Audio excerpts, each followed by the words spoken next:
धर्मेंद्र प्रधान को इस्तीफा देना पड़ेगा। Dharmendra Pradhan must resign. That's the slogan echoing across the country right now. And honestly, when an entire examination system collapses, an education minister doesn't get to just wash his hands of it. There has to be accountability. And in India, there's precedent. Lal Bahadur Shastri resigned as railway minister after the 1956 Ariyalur train disaster, claiming 144 lives. It wasn't even his personal fault.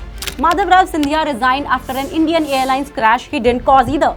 Nitish Kumar quit as railway minister after the Gassel train collision left 290 dead. Shivraj Patil resigned after 2611. So yes, moral responsibility is due. But the real question isn't whether he resigns. It's what changes if he even resigns tomorrow. Does that stop the next paper from leaking? Because if the answer is no, then are we even asking all the right questions? Look at the numbers.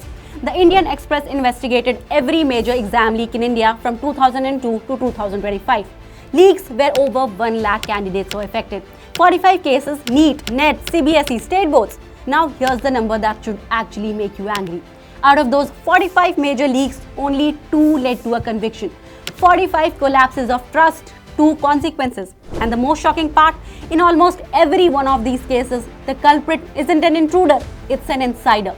In NEET UG 2026, one of the arrested conspirators was Manisha Mandhare, a lecturer NTA itself had trusted on its own paper setting panel.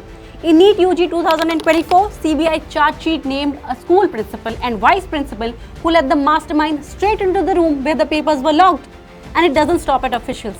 In Bihar in 2015, parents scaled 4 stories of a school building to pass answer sheets through windows. A similar scene played out in Maharashtra. Proxy solvers have literally sat and written exams for candidates. So who's buying the leaked paper? Who's cheating?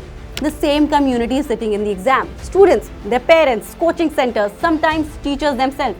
Paper leaks survive because there's always someone ready to buy them. So the first step to fixing the system is admitting what kind of problem it actually is. It's a people problem. Think about how many hands one single question paper passes through. Paper setters and translators, printing press staffs, transporters, exam center officials and invigilators, coaching center solvers and middlemen, and sometimes local police looking the other way. That's the chain. And every additional hand is another point of failure. So what do we actually do about it? Cut off the hands? Well, not literally, but almost. Encrypted digital papers printed locally minutes before the exam. No physical paper sitting in a trunk overnight for a principal to unlock. Permanent accountable staff, not contract workers with nothing to lose. Sealed centers open only in front of officials on camera. Combine this with a zero trust system, which means nobody is trusted by default. Everyone is under the lens. Every access authenticated, every copy tracked, every printer identified, every login recorded. The moment a paper leaks, investigators don't start from zero. They trace the exact access point in minutes, not months. Because when every stakeholder knows they are being tracked, knows they will be personally answerable. You're no longer relying on their honesty. You're relying on their fear of getting caught. And right now, with 2 convictions out of 45 leaks, the fear simply doesn't exist. But let's be clear. This isn't the whole fix. It's not the only problem with the system.